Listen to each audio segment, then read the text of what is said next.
Hello mga papang naanausab kita sa akong YouTube channel no, Sam's Transformation. Kung bago pa mo sa akong channel mga papang, palihog subscribe na mo Sam's Transformation o pindutan na lang po ang all bell para updated mo sa tanang mga videos na ko nga i-upload. Dayon pindutan na lang po ang katungay heart sa lalom no sa akong video. Na ay $sign sa sulod heart then I thanks. So pindutan na lang po na mga papang aging pagsuporta o pag-appreciate sa kuang channel nga gipang buhat no sa kuang vlog.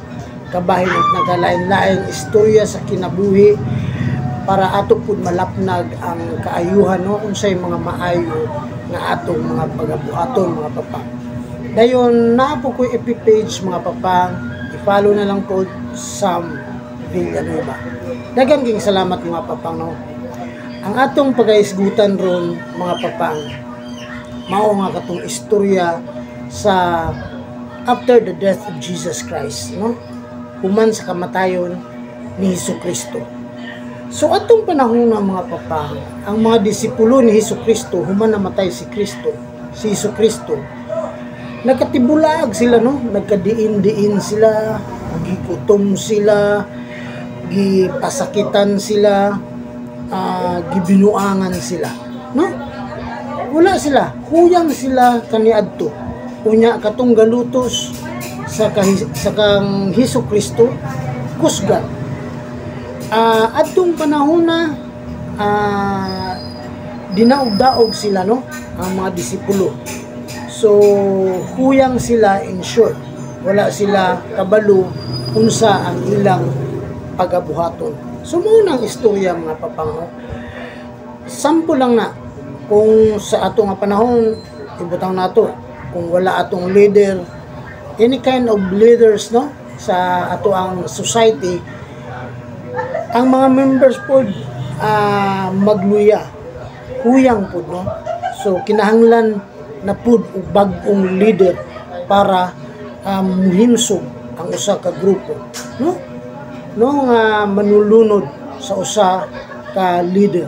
So mao po ang nahitabo sa ila nga panahon mga papang sa mga disipulo nga ang mga disciples ni Jesus Christ human sa iyang kamatayon Jesus Christ wa jud nakadibulaag gud sila tanan.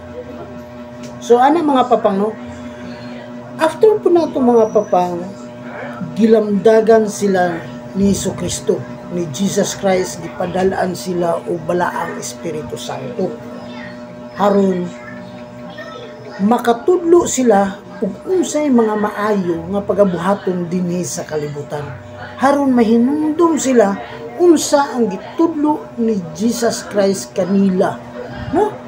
Munang pag-abot sa Espiritu Santo sa ilang kinabuhi, kabantay mo katong na mga murag na sila yung mga suga diri sa ulo mo to sign sa Espiritu Santo nga gipadala ni Jesus Christ no.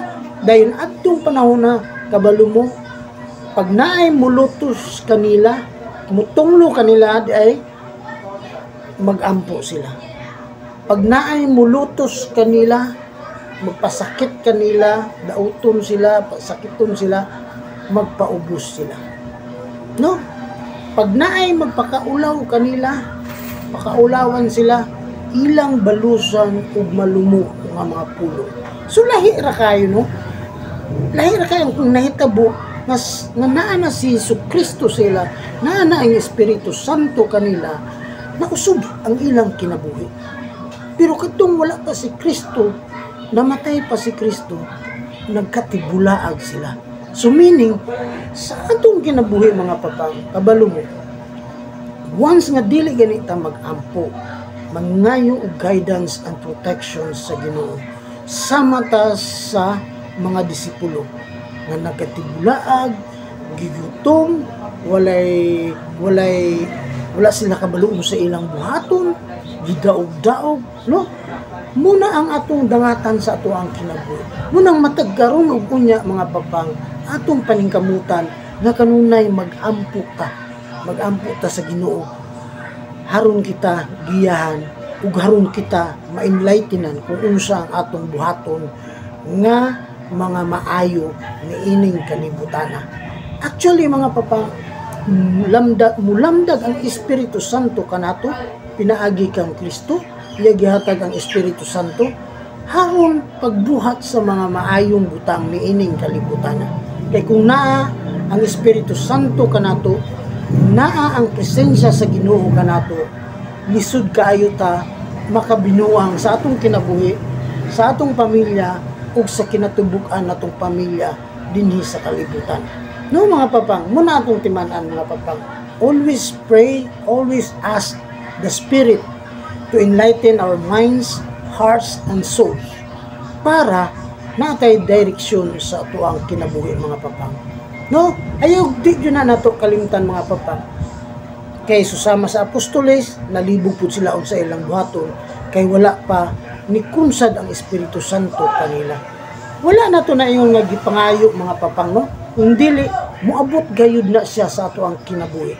Samtang kita nagampo kanunay, consistent ta, o kanunay ta nagampo, nagpasalamat sa Ginoo sa unsang nadawat nato nga mga grasya sa kinabuhi. Ato kanang pasalamatan matag adlaw-adlaw ug moabot ra gyud ang panahon nga mukunsad ang Espiritu Santo kanato para magbuhat o makabuhat kita ug maayo sa atong isig katawo, sa ubang tawo ug sa kalibutan, atong mapaambit ang mga maayong mga butang nga gitudlo ni Jesucristo sama sa mga disipulo. Kadtong panahon na mga papang, wala na to pagkunsad sa Espiritu Santo nila, wala na to sila naulaw mga papang. Andam na sila sa ilang kaugalingon, musangyaw sa unsay gitudlo ni Jesucristo kanila. So ang atong misyon sa kinabuhi mga papang, usa sa atong misyon is pagpadayag sa maayong balita.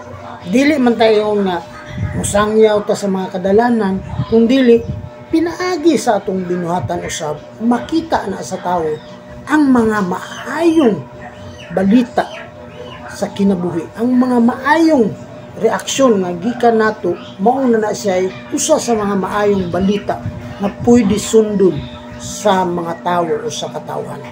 So ang ato mismo kaugalingon, no, ga istorya kung kinsa ta, ga project ang atong kaugalingon kung unsa ang atong mga binuhatan nga mga maayo, nga makita nila nga maayo na imong binuhatan, dako kayo ang porsyento nga ila po ng pagasundon. So dinhi na lang kukutob mga papang, no, daghan kay salamat sa inyong pagpaminaw, pagpahulam sa inyong mata, sa inyong dalunggan, sa inyong kasing-kasing, ug sa inyong presensya po mga papang, no. Daghan kayong salamat ug maayong malipayong adlaw sa tanan. Ug ayaw na lang pud kalimot mga papang, no, pag-subscribe sa akong YouTube channel, Psalms Transformation. So naara ang link din hapon mga papang. Dayon, daghan king salamat sa inyong paglantaw po sa akong vlog karon. God bless us all. I love you all mga papang. Bye bye.